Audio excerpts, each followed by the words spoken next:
Like, subscribe, and leave a comment. So, Jake Paul versus Nate Diaz in a boxing match. I think this was held in Texas.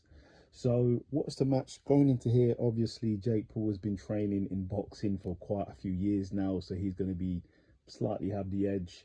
Nate Diaz trains in boxing, but he's a mixed martial artist, so it's obviously a mixed martial artist versus a boxer. That's what it is. So it's always gonna, these fights will always favour Jake, because if Nate was just training pure boxing for whatever many years, it'd be a different story. But Nate trains in multiple disciplines. Anyway, going into the fight, Jake looked very confident right at the beginning. He looked big as well. Nate looked ready. He just looked ready to go. So the first round, I gave that to Jake. The first round, he was going off on Nate.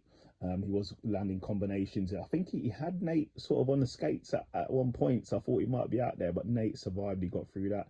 Second round, I gave to Nate. I thought Nate was just a bit more busy. That's just my personal thoughts from watching it.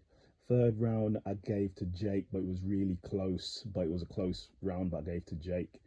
Fourth round, Nate, I gave to Nate as well. Nate was just a bit more busier landing shots. Obviously, he lands with like half power and then speeds up the accumulation. Then on the fifth round, obviously we have to give to Jake, because he got a knockdown on Nate, hit him at the temple. I think it was a left or a right. And then the sixth round, I gave to Jake. I thought Jake would just did bit more. I gave the seventh, eighth, and ninth to Nate.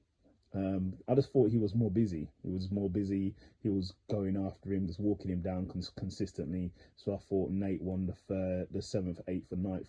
The 10th round I gave to Jake. Jake did seem it was a bit more busier. Nate started to clown a little bit. I swear, Nate went for a guillotine submission in there as well. I believe he did.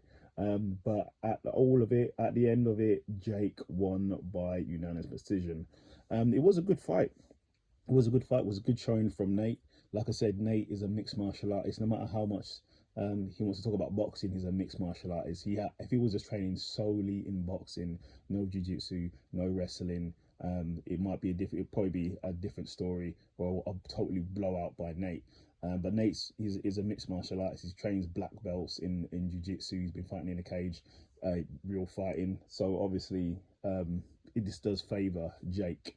But I had it either a draw or potentially, I don't know. I had this more of a draw, because I thought Nate looked better in the other rounds. I'm not a boxing marker. I'm not a boxing analyst, but it just looked really close. But what is your thoughts? Who do you think won that? It's probably Jake by split decision, but yeah, I'm not sure. But what is your thoughts?